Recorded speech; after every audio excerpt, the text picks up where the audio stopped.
이번 주 설 명절인데요. 설 앞두고 주의 나라에 예배 자리에 오신 여러분에게 성령의 충만한 은혜가 함께 하시기를 주의 이름으로 축복합니다. 나이가 들어가면서 어렸을 적 가졌던 그 설에 대한, 명절에 대한 설레임, 기다림, 이게 많이 좀 희미해졌죠. 그럼에도 불구하고 명절에 온 가족이 모일 수 있다라는 점에서 우리에게 있어서 좋은 문화요 전통이다, 그런 생각을 갖게 됩니다.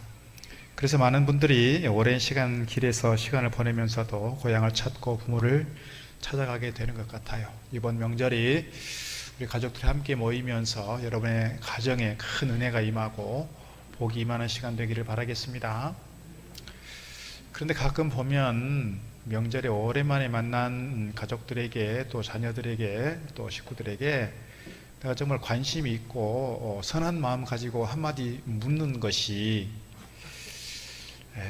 상처를 주고 마음에 짐을 지우고 관계를 불편하게 하고 그런 일들이 있더라고요. 그래서 정말 명절 때마다 우리가 늘 기억해야 되는 것은 말을 조심해야 되는구나. 도대체 그럼 내가 뭐를 물어볼 수 있냐? 이렇게 생각할 수도 있는 상황이에요, 사실은. 그래서 명절의 대표적인 갈등 유발 질문 5가지 언제 시리즈입니다. 한번 보겠습니다. 첫째, 취업은 언제 하냐? 취업을 언제 하냐고 묻는 거, 저희 작은 아이도 이제 졸업을 하니까 취업을 해야 될 텐데 취업을 언제 하냐 자꾸 묻는 거는, 요즘에 뭐 저희 형님들 조카도 보니까요 2년 만에 취업하더라고요. 2년 만에 오래 기다리고 이력서를 뭐 100수십 군데를 이력서를 냈어요. 그래서 겨우 이제 지 가고 싶은 데 갔어요. 갈수록 어려운 시대에 살아가고 있습니다. 우리 아이들에게 취업은 언제 하냐 묻는 것은 압박을 주는 겁니다. 두 번째, 결혼은 언제 하냐? 결혼할 때 할 거예요. 또 안 할 수도 있어요. 하고 안 하고, 우리가 우리 기준 가지고 우리 어떤 가치와 우리 어떤 전통을 가지고 애들한테 다 강요하기는 어려운 것 같아요. 특별히 요즘에 남자아이들 보면 내가 어느 정도 삶이 안정이 되고 뭔가 좀 갖춰줘야 결혼한다고 하는 그런 생각하고 있는 아이들이 많아서, 좀 뭔가 조금 돈도 좀 모으고 직업도 좀 안정이 되고 생활이 안정이 돼야 한다, 그런 아이들이 많아요. 일단 뭐 데이트하는 사람이 있든 없든 그렇습니다. 그래서 개인적인 사적인 문제이니까 조심해야 되겠다. 세 번째, 결혼을 했어요. 그럼 아이는 언제 낳을 거냐? 이게 가장 예민하죠. 저희 친구들 보니까 아들이 결혼했어요. 3년이 지났어요. 못 묻겠대요. 물어볼 수가 없어요. 눈치가 보여가지고. 어려운 것 같아요. 네 번째, 취업을 했어요. 그러면 도대체 그 회사는 월급을 얼마나 주냐? 연봉이 얼마냐? 이것도 사실 자존심이고 프라이버시죠. 자, 다섯 번째, 가장 예민한 문제입니다. 다섯 번째, 너는 몸이 왜 그렇게 됐냐? 아니, 어느 순간 보니까 몸이 홀쩍 빠졌어요. 어디 아프냐? 이렇게 물어볼 수도 있죠. 아파서 그럴 수도 있죠, 사실은. 근데 또 어떤 경우는 반대로 몸이 갑자기 이렇게 커졌어요. 체격이 커졌어.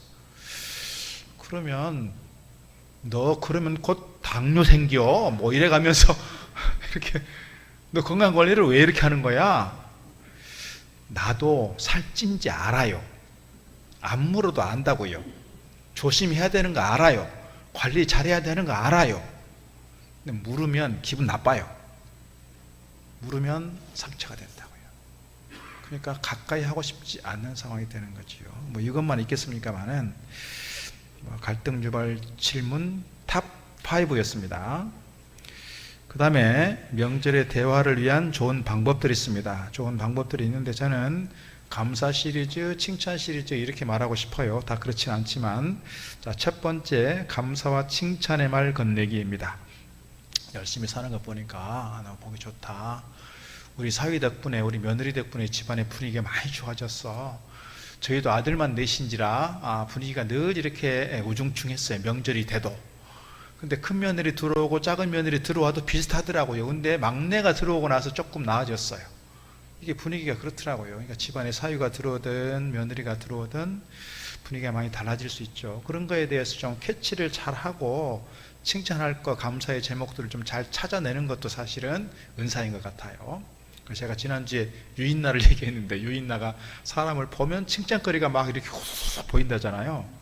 그거 우리가 좀 사모하는 마음이면 좋겠어요. 사람을 딱 봤을 때 감사의 제목들이 막, 칭찬거리가, 장점들이 막 눈에 들어오면 참 좋은 은사인 것 같아요. 그래서 좋은 말을 해주고 칭찬의 이야기를 해주는 거, 이번 명절에 그런 은사를 받기를 바라겠습니다. 자, 두 번째, 공감과 경청의 태도입니다. 네 말 들어보니까 네 참 고생 많이 했겠구나. 너 얘기를 들어보니까 너의 생각도 이해가 된다. 네가 왜 그렇게 했는지 내가 좀 이해가 되네. 공감하고 이해해주는 말들입니다. 세 번째는 우리가 믿음의 사람들이니까 신앙적인 권면과 축복의 이야기입니다. 우리가 할 수 있는 일이 뭐겠어요? 내가 너를 위해서 기도하고 있어. 내가 내일 너를 위해서 새벽마다 너의 이름을 놓고 기도하고 있어. 특히 힘들어하는 자녀들을 위해서, 형제를 위해서, 가족들을 위해서 그렇게 기도하는 거 얘기해 주면 좋겠어요. 그리고 축복하고, 그리고 같이 모이면 기도해 주시고요. 그렇게 하면 좋겠습니다. 그 다음에 분위기가 좀 애매하면 윷놀이를 하든지 뭐 게임 같은 걸 하면서 자연스럽게 바꿔가는 것도 좋을 것 같습니다. 중요한 건 설 명절에 오랜만에 사람들이 만났는데 분위기를 깨뜨리는 것이 아니라 분위기를 좀 이렇게 상승시키고 오히려 화목하게 하고 따뜻하게 하는 사랑의 말들 할 수 있으면 좋겠습니다. 저희 어린 시절 자꾸 생각이 나요. 저희 아버지 삼형제가 나란히 살았다 그랬잖아요. 가운데는 할아버지 모신 큰아버지, 저쪽 집에는 작은 큰아버지, 이쪽에는 우리 집, 이렇게. 명절 끝에 누가 자꾸 오냐면요, 막내 고모가 와요. 막내 고모가 와서 분위기를 확 깨뜨려버려. 고춧가루를 뿌려버려 그냥. 근데 교회 권사예요, 권사. 교회 권사인데 이렇게 오빠들 왜 이렇게 아버지 어머니 못 모시냐고 막 이렇게 막 따져. 그러니까 명절만 되면 사실 긴장해요. 저곳이 와가지고 또 무슨 말 하고 갈까 싶어가지고. 명절에 오면 누구를 만나면서 긴장하는 분위기가 아니라 정말 우리 가족이라는 게, 명절을 통해 만나는 가족이 따뜻하고 서로 사랑을 확인하고, 정말 이게 우리 가족이지, 이게 정말 하나님께서 기뻐하시는 가족이지, 그런 좋은 은혜를 경험하는 축복의 시간 되기를 바라겠습니다. 내 인생밭에 행복의 씨앗을 심는 원리가 있다. 그래서 행복, 우리 가족들이 모이는 것도 행복을 찾아가자고 하는 건데, 행복의 씨앗을 심는 5가지 얘기합니다. 시드, 이게 씨앗이라는 뜻이죠. 첫 번째 S가 있습니다. 둘러싸기입니다. 내 주변에 긍정적인 언어, 긍정적인 생각을 가진 사람들로 둘러싸이게 하는 겁니다. 내 주변에 긍정적인 생각, 좋은 마음을 가지고 있는 선한 사람들로 나를 둘러싸게 만드는 게 행복을 만들어가는 첫 번째 길이다. 두 번째, 확장하기입니다. expand입니다. 서로 상대의 영향력을 높여주고 상대가 행복하도록 내가 도와주는 거예요. 내 행복이 확장되도록 하는 겁니다. 세 번째는 강화하는 겁니다. enhance입니다. 상대의 칭찬거리를 찾아서 자꾸 칭찬하면 서로 행복해하는 이 행복 지수가 올라가게 되고, 그러면서 우리의 관계가 더 강화된다는 거예요. 내가 행복하고 상대방을 행복하게 해주도록 내가 계속해서 긍정적인 말을 해주고, 칭찬의 말들을 해주고, 축복의 말을 해주면 우리의 관계는 더 강화된다. 이것이 행복의 씨앗을 심는 원리라는 거예요. 네 번째는요, 방어하기입니다. 방어하기. 방어하기는 뭐냐면, 내 주변에 부정적인 영향을 가진 사람들, 불평하는 사람들, 험담하는 사람들, 늘 뒷담화하는 사람들, 이 사람들이 오지 못하도록 방어해내는 거예요. 이 사람들이 자꾸 나에게 오면 내가 계속해서 반복해서 그 얘기를 들으면 나도 그런가 하고, 나도 그렇게 돼요. 그러니까 내 주변에, 여러분 우리 주변에 어떤 사람이 있는지를 잘 봐야 돼요. 내 주변에 긍정적인 얘기, 칭찬의 얘기, 축복의 얘기, 좋은 생각을 가진 사람들이 많은지, 아니면 계속해서 뒷담하기를 좋아하고, 다 험담하는 거 좋아하고, 비판하는 거 좋아하고, 불평하는 거 좋아하고, 짜증내는 거 좋아하는 사람들이 많은지. 어떤 사람이 행복하다고요? 행복한 사람이 옆에 있을 때 나도 행복해요. 긍정적인 사람, 긍정적인 생각, 축복의 말들 하는 사람들과 함께 할 때 나도 편안하고 나도 행복해질 수 있어요. 그런데요, 계속해서 부정적인 얘기하는 사람 옆에 있으면 나도 부정적인 사람이 되고 나도 행복하지 못해요. 그래서 이런 사람들을 잘 끊어내고 잘 방어하는 게 필요하다. 나만 그런 것이 아니라 내 주변에 있는 내가 정말 생각할 때 이 사람 행복해지면 좋겠어.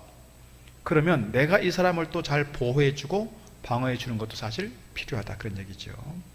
다섯 번째, 좋은 영향과 관계를 잘 유지하기입니다. 서스테인입니다. 좋은 관계가 일상이 되게 하는 거고요. 이 행복이 나의 삶의 스타일, 라이프 스타일이 되게 하는 거예요. 그래서 내가 지금 갖고 있는 관계, 내가 가지고 있는 이 좋은 영향들을 계속해서 잘 유지하고 지켜가는 것. 이 다섯 가지가 뭐라고요? 행복의 씨앗을 심는 것들이다. 특별히 이번 명절을 통해서 우리 가족 관계 또는 친척들과의 관계, 또 고향에 가면 친구들을 만나게 되는데 친구들과의 관계 속에서 이런 좋은 행복의 씨앗을 심어갈 수 있는 우리의 삶이 되기를 주의 이름으로 축복합니다. 자, 설 명절을 우리가 기다리고 있는데요. 이스라엘에도 설 명절과 비슷한 절기가 있다는 거예요. 뭐 우리나라만이 아니라 또 이스라엘만 아니라 세계적으로 다 그렇죠. 이스라엘이 지키고 있는 우리하고 비슷한 절기가 있는데 뭐냐면요, 나팔절이라는 게 있습니다. 나팔절은 유대력으로 7월 1일이에요. 7월 1일은 우리로 말하면 7월은 한참 여름이지만 그분들에게 있어서 7월 1일은 추수가 끝날 때예요. 그러니까 가을쯤인 거예요. 그래서 우리 추수감사절하고 비슷하죠. 시기적으로 보면 7월 1일이 되면 새해가 시작돼요. 새해가 시작되었다고 선포하는 게 있습니다. 뭐냐면 양각 나팔을 부는 거예요. 사진 한번 보여주실래요? 양각 나팔이 이렇게 생겼어요. 붕 이렇게 나와요, 소리가. 내 목소리로 내는 거지만 이게 보통 사람들은 잘 못 분대요. 훈련된 사람들만 소리가 나는 거고 보통 사람들은 소리조차를 못 낸다는 거예요. 한 장을 넘겨 보셔도 그렇습니다. 이렇게 양의 뿌리에서 나오는 그걸 가지고 만드는 소리니까 이것을 막 여기 사이렌 울리듯이 이렇게 소리가 나면 이제부터 새해가 시작되었습니다 하고 이제 선포하는 거예요. 이게 뭐예요? 설날이에요. 설날 7월 1일이 되면 설날이고요. 7월 10일이 되면 뭐냐면 대속죄일이라는 게 있어요.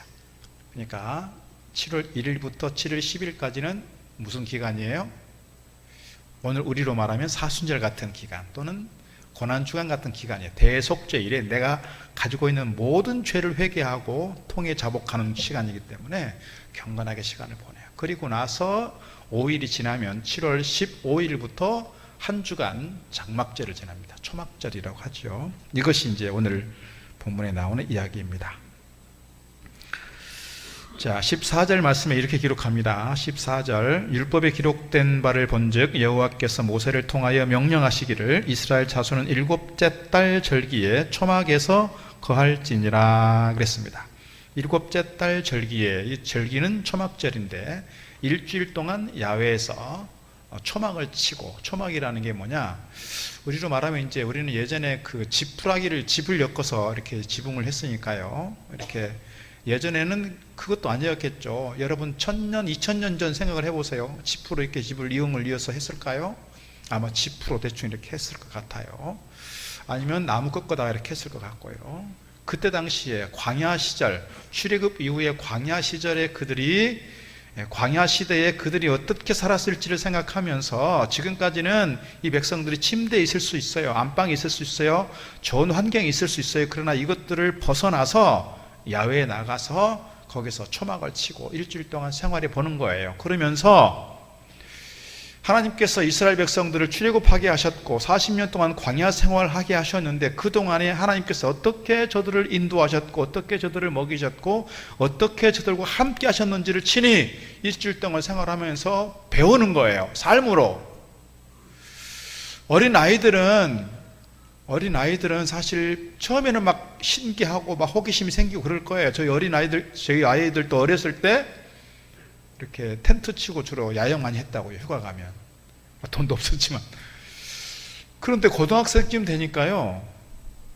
저희가 이제 거문도에 이제 친구가 있어서 거기 갔다가 나와서 이제 해수욕장에 이제 텐트 치자 하고 텐트를 맡겼어요. 그랬더니 큰아이가 고등학생 때 텐트를 안 치고 어딜 가더라고요. 가더니 민박을 예약을 하고 와버리는 거예요. 텐트 치는 게 귀찮아지는 거예요. 나이가 먹으니까 그렇더라고요.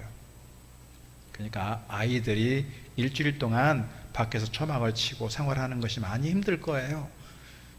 지치기도 하겠죠. 불편할 거예요. 그럴 때마다 부모님이 뭘 가르치겠어요? 옛날에 광야 시대에 우리 하나님께서 우리 선조들에게 이렇게 하셨다. 이런 초막 생활 중에서도, 이런 장막 생활 중에서도 하나님께서 우리를 이렇게 도우셨고 우리 선조들에게 이렇게 대하셨어 하는 것을 삶으로 가르치는 것이고요. 그러면서 말씀을 가르치고 계속해서 그들의 신앙이 계대되도록 한 거예요. 이것이 초막절이 가지고 있는 중요한 의미다, 이렇게 말씀드릴 수가 있지요. 자, 사진을 한번 보겠습니다. 초막절에 짓는 초막의 형태들이 몇 개가 있습니다. 이것이 가장 원시적인 방법인 것 같습니다. 그래서 팻말이 붙어 있죠. 막 그런 게 붙어 있을 것 같아요. 다음 보시면요, 요즘에 이렇게 하는 겁니다. 텐트를 하나 치고 초막도 치고 이렇게 앞에 이렇게 나무 같은 풀잎 같은 게 세워져 있는 게 있죠. 이게 이제 오늘 본문에 나오는 이야기예요. 넘겨보시면 빌딩에 사는 분들은 밖에 나가기가 불편할 때 이렇게 베란다라도 나와서, 테라스에 나와서 이렇게 텐트를 치고 이렇게 지내는 거예요. 그 다음에요, 동네에서 이렇게 공영 주차장 같은 데다가 이렇게 초막을 막 집단으로 쳐놓고 여기서 이제 난민 수용소처럼 이렇게 생활하는 겁니다. 이게 이제 유대인들이 지금도 지키고 있는 초막절의 현상들입니다. 오늘 15절 말씀 보게 되면 이 초막을 무엇으로 지을 것인가를 설명하고 있어요. 15절 보면 이렇게 되어 있습니다. 또 일러스되 모든 성읍과 예루살렘에 공포하여 이르기를 너희는 산에 가서 감람나무 가지와 들감람나무 가지와 화석류나무 가지와 종려나무 가지와 기타 무성한 나무 가지를 가져다가 기록한 바를 따라 초막을 지으라 하라 한지라 그랬어요. 네 가지가 나옵니다. 어린 감람나무, 그 다음에 들감람나무, 그 다음에 화석류나무, 종려나무 가지, 기타 무성한 나무 가지, 이렇게 되어 있어요. 자, 다음 사진을 보시면 이렇게 되어 있습니다. 이게 이제 요즘에 초막을 짓는 그런 재료들이라고 하지요. 그 다음에 보시면요, 이것들이 이제 상품화되어 나와서 이제 유대인들이, 특별히 경건하다고 하는 사람들이 이거 들고 이제 기도도 하고 성경도 읽고 이렇게 이제 하는 거예요. 이것을 의미 있게 지키려고 노력을 하는 것이죠. 근데 오늘 말씀 보니까요, 왜 나무 가지를, 나무 통째로 하지 말고 나무 가지로 해라고 했을까? 우리나라는 이렇게 숲이 많고 나무가 많으니까요, 좋은 재료들 얼마든지 구할 수 있을 거예요. 특별히 화렵수를 구하면 비 거의 안 맞고 할 수 있을 거예요. 그런데 여기는 나무가 그렇게 많지 않아요. 많지 않은 상황 속에서 나무를 갖다 하기가 쉽지 않았을 거예요. 그런데 얼기설기 엮어서 초막을 치게 되는 것은 비가 오면 그대로 비가 들어오고요, 이슬을 맞으면 이슬도 내려올 테고요, 밤하늘에 하늘 별도 볼 테고요. 그러는 과정 속에서 앞서 말씀드린 것처럼 그들이 하나님의 은혜를 기억하고 경험하고 그 하나님에 대하여 감사하는 거예요. 감사하는 거예요. 이게 절기를 지키는 가장 첫 번째 이유가 아닐까요? 우리가 설 명절을 맞으면서 우리가 가족 중심이긴 해요. 그래서 우리가 차례를 지내기도 해요. 더 중요한 우리 믿음의 사람들이 가져야 될 신앙적 자세는 뭐냐? 우리 가정을 이루어 주시는 하나님께 대하여 감사하면 좋겠어요. 첫 번째 설 명제로 우리가 해야 될 일 뭐다? 하나님께 감사하기. 그 다음에요, 가족들에게 감사하기 하면 좋겠어요. 부모님에 대하여 감사하기. 부모님 많이 아프시고요, 치매 있으시고요, 병수발해야 돼요. 그래도 우리 부모님이시라면 그 부모님에 대하여 감사한 마음이 있으면 좋겠어요. 이 부모님 때문에 내가 존재하기 때문에요. 지금도 여전히 그렇게 말하는 사람이 있습니다. 부모님, 조금 더 좀 좋은 집안에서 내가 태어났다면, 내가 흙수저가 아니고 무수저가 아니고 조금 좋은 집안에 내가 태어났더라면 내가 지금처럼 살고 있지는 않을 텐데, 나이가 40이 되고 50이 되어도 그렇게 말하는 것은 자기 인생에 대하여 무책임한 거예요. 무책임한 거라고요. 50이 된 어떤 분이 그랬습니다. 부모님이 자기 형을 그렇게 편애했어요. 이 동생이 하는 말이 그거예요. 형 같지도 않은 형을, 형 같지도 않은 형을 형이라고 그렇게 위해 주고 나는 그렇게 천덕꾸러기 하더니 형하고 수년이 지나도록 연락도 안 하고 지내. 부모님 찾아가지도 않아. 요양원에 계시지만 찾아가지도 않아. 그런 사람도 있더라고요. 그건 뭐야, 아직도 어린 시절 자기 상처가 치유되지 않은 거예요. 아직도 그 어린 시절에 머물러 있는 거예요. 나이가 50이 되었는데도. 중요한 사역을 하고 있는 사람임에도 그래요. 오늘 혹시 우리 가운데 내 가정에 대하여, 가족들에 대하여 감사할 수 없는 사람 있을 수 있어요. 그러나 하나님께서 나에게 어떤 마음 품기를 원하실까 기도하면서 좀 묵상하시면 좋겠어요. 설 명절을 통해서 정말 찾아가기 어려운 사람 찾아가면 좋겠고요. 손 내밀면 좋겠어요. 내가 이분 때문에 많은 상처를 입고 살았어요. 그것이 상처가 되고 트라우마가 되고 내가 지금도 그거 생각하면 막 속에서 막 울렁울렁 할 때가 있어요. 그럼에도 불구하고 한번 해보자고요. 해봐요. 기도하면서 성령의 능력을 힘입고 내 의지로, 내 생각으로, 내 어떤 이성으로는 안 되니까 하나님을 의지하고 성령께 맡기면서 찾아가 보는 거예요. 손 내밀어 보고, 그래서 손 잡아 보는 게 중요해요. 손 잡아 보는 게. 그래서 하나님께 대하여 감사하고, 그 다음에 누구에게? 가족들에게 감사해 보자. 가족들에게 감사해 보자. 형제들에게 또는 자녀들에게 또는 부모들에게 감사해 보자. 이거 말씀드리고 싶습니다. 오늘 16절 이하에 보게 되면 그들이 어떻게 이것을 지키고 있는가를 보여줍니다. 16절 이하. 백성이 이에 나가서 나뭇가지를 가져다가 혹은 지붕 위에 혹은 뜰 안에 혹은 하나님의 전뜰에 혹은 숨은 광장에 혹은 에브라임 문 광장에 초막을 짓되 사로잡혔다가 돌아온 회중이 다 초막을 짓고 그 안에서 거하니 눈의 아들 여호수아 때로부터 그날까지 이스라엘 자손이 이같이 행한 일이 없었으므로 이에 크게 기뻐하며 에스라는 첫날부터 끝날까지 날마다 하나님의 율법책을 낭독하고 무리가 이레 동안 절기를 지키고 여덟째 날에 규례를 따라 성회를 열었느니라. 일주일 동안 성회를 열었다 그랬어요. 그런데 보니까요, 여호수아 때로부터 지금까지 이 초막절을 지킨 적이 없었다 그랬어요. 이 초막절을 지키라고 하신 말씀은 언제 주신 말씀이에요? 광야 시절에, 출애굽 후에 광야 시대에 하나님께서 모세를 통해 주신 절기예요. 그런데 여호수아 이후로 약 1000년 동안 이스라엘은 이 절기를 지키지 못했다고요. 그런데요, 지난 일주일 동안 뭐예요? 오늘 본문 앞부분 보면 8장 1절에서 12절 말씀이 뭐예요?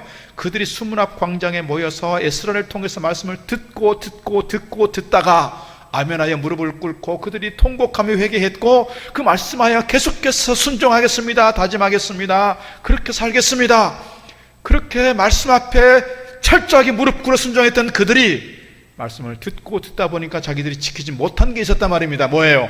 절기를 못 지키고 있었던 거예요. 절기를. 이게 벌써 1000년 전에 하나님께서 모세를 통해 주신 말씀임에도 불구하고 우리가 이 말씀 따라 순종하고 지켜야 하는 절기임에도 불구하고 지키지 못해 왔어요. 그래서 그들이 통곡하는 마음 가지고 이렇게 절기를 지키면서 어떤 감격이 있었겠냐고요. 어떤 감격이. 우리가 일제강점기 시절 동안 명절을 지키지 못하겠다고요. 교회 명절도 못 지키겠고요. 그러다가 일제강점기가 끝나면서 우리가 자유롭게 됐잖아요. 우리가 코로나가 되면서요, 교회에 모일 수가 없는 상황이 되어버렸어요. 그래서 겨우 하는 것이 이제 인터넷으로 이렇게 또는 유튜브로 하고 이렇게 온라인으로 했다고요. 그러다가 이게 풀리면서 교회를 나오게 되니까 그 1년도 안 된 시간에 얼마나 감격스러웠냐 말이에요. 그런데 오늘 이스라엘 백성들은 지난 1000년 동안 하나님께서 이렇게 하라 말씀하셨음에도 불구하고 그들의 상황이, 그들의 믿음이, 그들의 수준이 거기에 따르지 못했으므로 이제 와서야 그걸 지키게 되었단 말입니다. 그러면서 얼마나 기뻐하고 감격했겠는가. 그래서 17절 마지막 부분에 이에 크게 기뻐하였다 그랬어요. 기뻐하였다. 이번 명절이 우리가 뭐 못 지키다가 지키는 건 아니지만 오랜만에 만난 가족들이니 오랜만에 만난 가족들을 보면서 기쁨으로 대하면 좋겠어요. 여러분 딱 보면 뭐부터 보여요? 딱 보면 어떤 것부터 보여요? 눈에 거슬리는 게 먼저 보이는 분들이 계실 거예요. 그럴 수 있어요. 충분히 그럴 수 있어요. 우리 인간의 본성이 그렇거든요. 그거 눈에 거슬리는 거 딱 보면 왜 이렇게 살이 쪘어? 이런 거 묻지 마시고 조금 멈춰요. 기다려요. 그럼 뭘 보자고요? 칭찬할 거, 감사할 거, 좋은 거 보자고요. 의도적으로. 그래서 칭찬하고 축복하고 격려하고 감사하고 그러면 좋겠어요. 그래서 이번 명절이 우리 가족 안에, 우리 공동체 안에 큰 기쁨으로 지켜지는 절기 되기를 주의 이름으로 축복합니다. 감사의 절기예요. 자, 두 번째 말씀드리고 싶은 것은 명절이 온 백성들이 함께 모여 즐거워하는 절기였다는 것입니다. 앞서 말씀드린 것처럼 느헤미야 8장에 오면서 이스라엘 백성들은 영적 부흥회를 해요. 이제 포로에서 귀환하고 나서 그들이 오랜 시간에 걸쳐서 성전을 지어요. 겨우겨우 지어요. 솔로몬 성전에 비하면 너무 초라한 성전이지만 그래도 그것 때문에 너무너무 기쁘고 감격했어요. 그래서 이제는 다리 뻗고 자겠다, 등 따시고 배부른 상황이 되었구나 싶었는데요, 그들에게 아직 채워지지 않는 뭔가가 있었어요. 뭐였어요? 영성이었어요. 영성. 그들의 심령에 공허함이 있었어요. 그래서 에스라를 통해서 그들이 우리에게 말씀을 좀 들려주십시오. 말씀을 좀 들려주십시오. 그래서 지파별로 앉고 중간중간에 계속해서 사람들이 세워져서 에스라가 성경을 낭독하면 중간에서 받아서 건너고 받아서 건너고 받아서 건너고 일주일 내내 이렇게 성경을 읽었다고요. 앞서 말씀드린 것처럼 그렇게 말씀이 들려올 때마다 이스라엘 백성들은 반응했어요. 어떻게 반응했어요? 아멘 아멘 반응했고요, 무릎을 꿇어 하나님 앞에 절했고요, 그리고 통곡하면서 회개했어요. 그런데 그때부터 이미 어떤 상황이었냐면 일부 특정의 어떤 사람들만 그렇게 모인 것이 아니라 모든 백성이, 모두 그 단어가 오늘 8장에서 13번 반복됩니다. 그러니까 부흥회를 하는 그 자리에도 모두 참석했을 뿐만 아니라 절기를 지키는 이 명절의 때에도 모든 사람들이 함께 했다는 거예요. 오늘 앞부분 잠깐 보겠습니다. 1절 마지막 부분에 모든 백성이 일제히 수문 앞 광장에 모여 그랬어요. 2절 마지막 부분도 모든 사람 앞에 이르러, 3절 모든 사람 앞에서 읽음에, 5절 에스라가 모든 백성 위에 서서 모든 백성이 일어서니라, 6절 모든 백성이 손을 들고 아멘 아멘 하고, 9절 모든 백성에게 이르기를, 11절 모든 백성을 정숙하게 하여 이르기를, 12절 모든 백성이 곧 가서 먹고 마시며 나누어 주고 크게 즐거워하였다. 모든 백성이 여러분, 교회에서 부흥회하고 교회에서 뭔가 중요한 사역들이 생길 때 모든 성도들이 함께 할 때 능력이 나타나고 은혜가 임하는 좀 있습니다. 가족들이 모이게 될 때 물론 개인적인 사정도 있지만 웬만하면 가족들이 다 모여서 함께 할 때 우리가 가족이야, 이런 게 생긴단 말입니다. 가족 행사 있을 때마다 개인적으로 자꾸 빠지면 쟤는 뭐야, 가족에 애정이 없나 봐, 이렇게 빠지는 거지요. 그러면 공동체가 하나됨이 약해질 수밖에 없고 깨질 수밖에 없습니다. 그래서 웬만하면 명절에 찾아가는 게 중요한 것 같아요. 어제 친구, 가까이 지는 초등학교 때 친구랑 통화를 하다 보니까 그 친구가 사는 동네에 있는 또 다른 친구가 있는데 저희 또 같은 종시에 또 그 친구가 연락이 안 됐다는 거예요.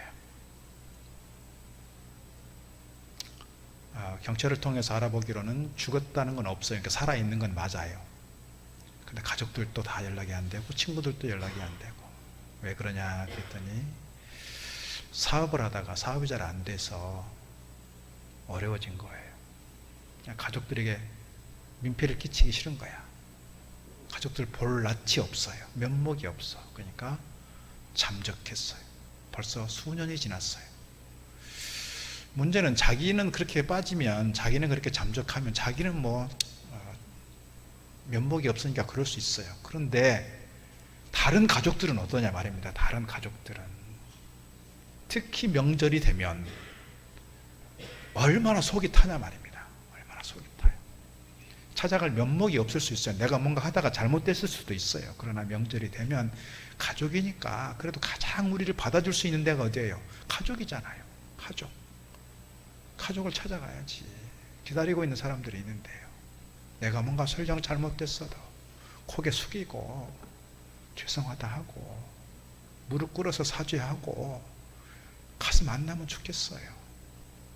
혹 우리 중에도 그런 사람이 있을지 모르겠어요. 혹시 내가 면목이 없어서 못 가겠어요. 그렇지만 그럴 때일수록 더 찾아가고, 그런 자식을 둔 부모의 입장에서 더 찾아오기를 바라는 마음이 있지 않을까요? 그럴 것 같아요. 오늘 이스라엘 백성들이 명절에 모였을 때, 또 부흥회로 모였을 때 모든 백성들이 함께 했다 그랬어요. 왕궁에 살던 사람이나 초가집에 살던 사람이나 빈부귀천 상관하지 않고 남녀노소 상관하지 않고 지위 고하를 상관하지 않고 모든 백성들이 뭘 했어요? 초막에 살았다고요. 명절을 지켰다고요. 하나님 말씀을 따라서 순종했단 말입니다. 이것이 오늘 명절을 지키는 중요한 의미다. 함께 하는 것입니다. 함께 할 때 행복해질 수 있습니다. 함께 할 때 우리에게 있어서 더 마음이 즐거워질 수 있고 기쁨이 생길 수 있고 그것이 우리에게 성공을 가져다 주는 지름길이다. 이렇게 말씀드릴 수 있습니다. 빅 포텐셜이라고 하는 책이 있습니다. 책 소개 잠깐 해보려고 합니다. 사진을 한번 보여주시면요, 하버드 대학교에서 행복학을 가르치고 있는 이 숀 아처라고 하는 분입니다. 숀 아처라고 하는 이 교수님이 빅 포텐셜이라는 책을 썼어요. 우리에게 빅 포텐셜이 있고 스몰 포텐셜이 있다라고 하는 건데, 빅 포텐셜이라고 하는 잠재력 뭐 이렇게 이해할 수 있습니다.